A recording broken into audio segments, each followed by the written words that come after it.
जय हिंद साथियों, मैं लेकर आया हूं 50 इंपॉर्टेंट जीके क्वेश्चन जो कि आपके हाल फिलहाल परीक्षाओं के लिए काफी इंपॉर्टेंट होने वाला है। तो यहाँ जो कि आपका पहला क्वेश्चन दिया गया है, सोनपुर मेला किस राज्य में लगता है, यानी कि सोनपुर मेला किस राज्य में लगता है? तो बिहार में। ऑप्शन नंबर आपका पहला वाला राइट आंसर हो जाएगा। चलिए, आपका दूसरा क्वेश्चन यहाँ पर दिया गया है। दूसरा क्वेश्चन आपका है, तीज त्योहार किस राज्य में प्रमुख है, यानी कि तीज त्योहार किस राज्य में प्रमुख है? तो ऑप्शन नंबर आपका पहला वाला कि राजस्थान जो आपका है राइट आंसर हो जाएगा। चलिए, आपका जो कि यहाँ पर तीसरा क्वेश्चन दिया गया है, तीसरा क्वेश्चन आपका यहाँ पर दिया गया है, यानी कि सुर सम्राट किसे कहा जाता है, यानी कि सुर सम्राट किसे कहा जाता है? तो मोहम्मद रफी को। ऑप्शन नंबर आपका जो कि बी वाला राइट आंसर हो जाएगा। चलिए, यहाँ जो कि आपका चौथा क्वेश्चन दिया गया है, भारत कोकिला किसे कहा जाता है, यानी कि भारत कोकिला किसे कहा जाता है? तो यानी कि लता मंगेशकर को। ऑप्शन नंबर आपका बी वाला राइट आंसर हो जाएगा। चलिए, आपका पांचवा क्वेश्चन यहाँ पर दिया गया है, जो कि फुटबॉल मैच की अवधि कितनी होती है, यानी कि फुटबॉल मैच की अवधि कितनी होती है? 90 मिनट। ऑप्शन नंबर आपका डी वाला राइट आंसर हो जाएगा। चलिए, आपका छठा क्वेश्चन यहाँ पर दिया गया है, जो कि भारत रत्न किस क्षेत्र से संबंधित है, यानी कि भारत रत्न जो है वो किस क्षेत्र से संबंधित है? तो सर्वोच्च नागरिक सम्मान। ऑप्शन नंबर आपका सी वाला राइट आंसर हो जाएगा। चलिए, आपका सातवां क्वेश्चन दिया गया है, जो कि अर्जुन पुरस्कार किससे जुड़ा है, यानी कि अर्जुन पुरस्कार किससे जुड़ा हुआ है? तो यानी कि खेल से। ऑप्शन नंबर आपका बी वाला राइट आंसर हो जाएगा। आपका आठवां क्वेश्चन दिया गया है, जो कि यहाँ पर ज्ञानपीठ पुरस्कार किस क्षेत्र में दिया जाता है, यानी कि ज्ञानपीठ पुरस्कार जो है वो किस क्षेत्र में दिया जाता है? तो साहित्य में। ऑप्शन नंबर आपका सी वाला राइट आंसर हो जाएगा। चलिए, आपका नवा क्वेश्चन यहाँ पर दिया गया है, जो कि भारत का सबसे बड़ा पड़ोसी देश कौन है, यानी कि भारत का सबसे बड़ा पड़ोसी देश कौन है? तो चीन। ऑप्शन नंबर आपका जो कि यहाँ पर सी वाला राइट आंसर हो जाएगा। चलिए, आपका 10वां क्वेश्चन दिया गया है, जो कि मधुशाला के लेखक कौन है, यानी कि मधुशाला के लेखक कौन है? तो हरिवंश राय बच्चन। ऑप्शन नंबर आपका बी वाला राइट आंसर हो जाएगा। चलिए, आपका 11वां क्वेश्चन यहाँ पर दिया गया है, जो कि पद्म विभूषण किस श्रेणी का पुरस्कार है, यानी कि पद्म विभूषण किस श्रेणी का पुरस्कार है? तो ऑप्शन नंबर आपका जो कि बी वाला दूसरा जो आपका है राइट आंसर हो जाएगा। चलिए, आपका 12वां क्वेश्चन यहाँ पर दिया गया है, जो कि यक्षगान नृत्य किस राज्य का है, यानी कि यक्षगान नृत्य किस राज्य का है? तो कर्नाटक। ऑप्शन नंबर आपका पहला वाला राइट आंसर हो जाएगा। चलिए, यहाँ जो कि आपका 13वां क्वेश्चन दिया गया है, गंगा सागर मेला किस राज्य में लगता है, यानी कि गंगा सागर मेला किस राज्य में लगता है? तो पश्चिम बंगाल। ऑप्शन नंबर आपका सी वाला राइट आंसर हो जाएगा। चलिए, यहाँ जो कि आपका 14वां क्वेश्चन दिया गया है, सरस्वती बीड़ा किस वाद्य से संबंधित है, यानी कि सरस्वती बीड़ा किस वाद्य से संबंधित है? तो बीड़ा। ऑप्शन नंबर आपका सी वाला राइट आंसर हो जाएगा। चलिए, यहाँ जो कि आपका 15वां क्वेश्चन दिया गया है, जो कि भारत रत्न पाने वाली पहली महिला कौन थी, यानी कि भारत रत्न पाने वाली पहली महिला कौन थी? तो इंदिरा गांधी। ऑप्शन नंबर आपका पहला वाला राइट आंसर हो जाएगा। चलिए, जो कि आपका 16वां क्वेश्चन दिया गया है, क्रिकेट में हैट्रिक का क्या अर्थ है, यानी कि क्रिकेट में हैट्रिक का क्या अर्थ है? तो 3 विकेट लगातार। ऑप्शन नंबर आपका जो कि यहाँ पर बी वाला राइट आंसर हो जाएगा। चलिए, यहाँ जो कि आपका 17वां क्वेश्चन दिया गया है, भारत का समुद्री पड़ोसी देश कौन सा है, यानी कि भारत का समुद्री पड़ोसी देश कौन सा है? तो ऑप्शन नंबर सी जो आपका श्रीलंका है राइट आंसर हो जाएगा। चलिए, यहाँ जो कि आपका 18वां क्वेश्चन दिया गया है, अंतरराष्ट्रीय योग दिवस कब होता है, यानी कि अंतरराष्ट्रीय योग दिवस कब होता है? तो 21 जून को। ऑप्शन नंबर आपका जो कि बी वाला राइट आंसर हो जाएगा। चलिए, जो कि आपका 19वां क्वेश्चन दिया गया है, जनगणना का उद्देश्य क्या है, यानी कि जनगणना का क्या उद्देश्य है? तो इसका राइट आंसर होगा ऑप्शन नंबर बी जो कि जनसंख्या गणना। ऑप्शन नंबर आपका बी वाला राइट आंसर हो जाएगा।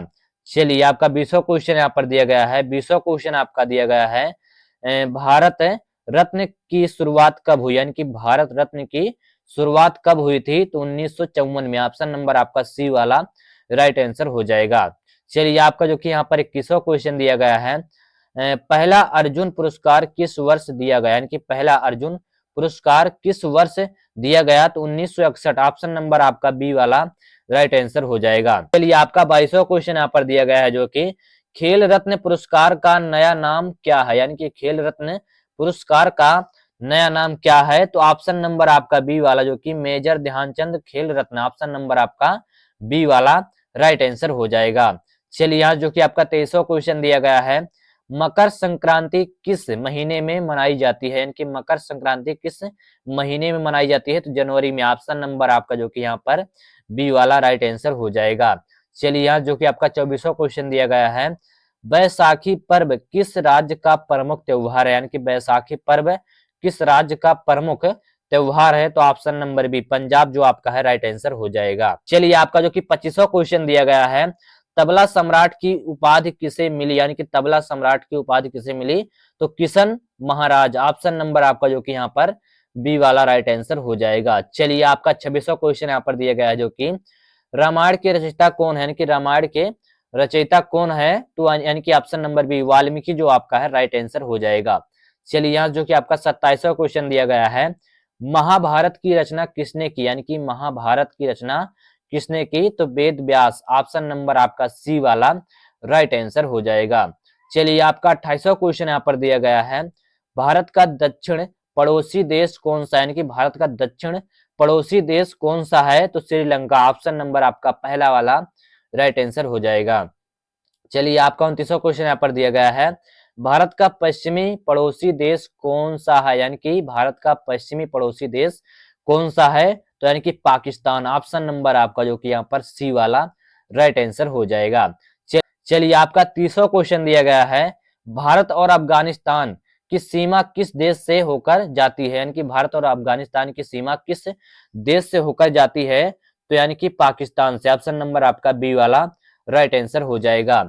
चलिए आपका 31वां क्वेश्चन यहाँ पर दिया गया है, जो कि विश्व बाल दिवस कब मनाया जाता है? यानी कि विश्व बाल दिवस कब मनाया जाता है? तो 20 नवंबर को, ऑप्शन नंबर आपका बी वाला राइट आंसर हो जाएगा। चलिए आपका 32वां क्वेश्चन दिया गया है, राष्ट्रीय महिला दिवस कब मनाया जाता है? इनकी राष्ट्रीय महिला दिवस कब मनाया जाता है? तो 13 फरवरी को, ऑप्शन नंबर आपका जो कि सी वाला राइट आंसर हो जाएगा। चलिए आपका जो कि 33वां क्वेश्चन दिया गया है, जो कि छठ पूजा किस नदी से संबंधित है? यानी कि छठ पूजा किस नदी से संबंधित है? तो गंगा, ऑप्शन नंबर आपका बी वाला राइट आंसर हो जाएगा। चलिए आपका 34वां क्वेश्चन दिया गया है, जो कि नोबेल पुरस्कार की शुरुआत किस वर्ष हुई? यानी कि नोबेल पुरस्कार की शुरुआत किस वर्ष हुई? तो 1901 में, ऑप्शन नंबर आपका बी वाला राइट आंसर हो जाएगा। चलिए आपका जो कि यहाँ पर 35वां क्वेश्चन दिया गया है, रथ यात्रा किस शहर से संबंधित है? यानी कि रथ यात्रा किस शहर से संबंधित है? तो यानी कि पुरी, ऑप्शन नंबर आपका सी वाला राइट आंसर हो जाएगा। चलिए आपका 36वां क्वेश्चन यहाँ पर दिया गया है, भारत की कोकिला उपाधि किसे दी गई है? यानी कि भारत की कोकिला उपाधि किसे दी गई है? तो सरोजिनी नायडू, ऑप्शन नंबर आपका सी वाला राइट आंसर हो जाएगा। चलिए यहाँ जो कि आपका 37वां क्वेश्चन दिया गया है, जो कि ओलंपिक खेलों की शुरुआत कहाँ हुई? यानी कि ओलंपिक खेलों की शुरुआत कहाँ हुई? तो एथेंस, ऑप्शन नंबर आपका जो कि बी वाला राइट आंसर हो जाएगा। चलिए यहाँ जो कि आपका 38वां क्वेश्चन दिया गया है, अंतरराष्ट्रीय मातृभाषा दिवस कब होता है? यानी कि अंतरराष्ट्रीय मातृभाषा दिवस कब होता है? तो 21 फरवरी को, ऑप्शन नंबर आपका बी वाला राइट आंसर हो जाएगा। चलिए आपका यहाँ से 39वां क्वेश्चन दिया गया है, विश्व शिक्षक दिवस कब मनाया जाता है? यानी कि विश्व शिक्षक दिवस कब मनाया जाता है? तो ऑप्शन नंबर आपका बी वाला, यानी कि 5 अक्टूबर को मनाया जाता है। तो ऑप्शन नंबर बी आपका राइट आंसर हो जाएगा। चलिए आपका 40वां क्वेश्चन दिया गया है, द्रोणाचार्य पुरस्कार की शुरुआत कब हुई? यानी कि द्रोणाचार्य पुरस्कार की शुरुआत कब हुई थी? तो यानी कि 1985 में, ऑप्शन नंबर आपका बी वाला राइट आंसर हो जाएगा। चलिए आपका 41वां क्वेश्चन दिया गया है, सूर्य मंदिर कोणार्क किस राज्य में है? तो यानी कि उड़ीसा में, ऑप्शन नंबर आपका बी वाला राइट आंसर हो जाएगा। चलिए आपका 42वां क्वेश्चन दिया गया है यहाँ पर, माघ मेला किस शहर में लगता है? यानी कि माघ मेला किस शहर में लगता है? तो यानी कि प्रयागराज, ऑप्शन नंबर आपका बी वाला राइट आंसर हो जाएगा। चलिए यहाँ जो कि आपका 43वां क्वेश्चन दिया गया है, संगीत नाटक अकादमी का मुख्यालय कहाँ है? यानी कि संगीत नाटक अकादमी का मुख्यालय कहाँ है? तो यानी कि नई दिल्ली, ऑप्शन नंबर आपका डी वाला राइट आंसर हो जाएगा।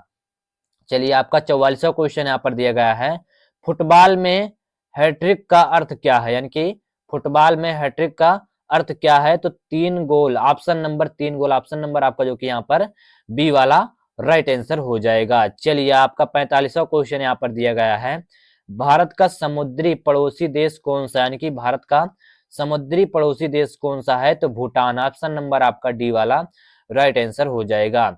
चलिए यहाँ जो कि आपका 46वां क्वेश्चन दिया गया है, भारत चीन सीमा विवाद मुख्यतः किस क्षेत्र से जुड़ा है, यानी कि भारत और चीन सीमा विवाद मुख्यतः किस क्षेत्र से जुड़ा हुआ है, तो उपरोक्त सभी, ऑप्शन नंबर आपका डी वाला राइट आंसर हो जाएगा। चलिए यहाँ से जो कि आपका 47वां क्वेश्चन दिया गया है, भारत का सबसे छोटा पड़ोसी देश कौन सा है, यानी कि भारत का सबसे छोटा पड़ोसी देश कौन सा है, तो यानी कि ऑप्शन नंबर पहला भूटान जो आपका है राइट आंसर हो जाएगा। चलिए यहाँ जो कि आपका 48वां क्वेश्चन दिया गया है, ज्ञानपीठ पुरस्कार की स्थापना किसने की, यानी कि ज्ञानपीठ पुरस्कार की स्थापना किसने की थी, तो ऑप्शन नंबर सी साहू शांति प्रसाद जैन, ऑप्शन नंबर यानी कि सी वाला राइट आंसर हो जाएगा। चलिए यहाँ जो कि आपका 49वां क्वेश्चन दिया गया है, भारत नेपाल सीमा किस प्रकार की है, यानी कि भारत नेपाल सीमा किस प्रकार की है, तो यानी कि खुली, ऑप्शन नंबर आपका सी वाला राइट आंसर हो जाएगा। चलिए जो कि आपका लास्ट क्वेश्चन दिया गया है, भारत और बांग्लादेश के बीच कौन सी नदी बहती है, यानी कि भारत और बांग्लादेश के बीच कौन सी नदी बहती है, गंगा, ऑप्शन नंबर आपका पहला वाला राइट आंसर हो जाएगा। तो यहाँ जो कि आपके 50 इंपॉर्टेंट जीके क्वेश्चन कंप्लीट हो गए, जो कि आपके हाल फिलहाल बच्चों के लिए काफी इंपॉर्टेंट होने वाला है। तो आशा करता हूँ गाइज आप सभी को ये वीडियो पसंद आएगी। अगर वीडियो पसंद, वीडियो को लाइक कर देना, चैनल को सब्सक्राइब कर देना। जय हिंद, वंदे मातरम।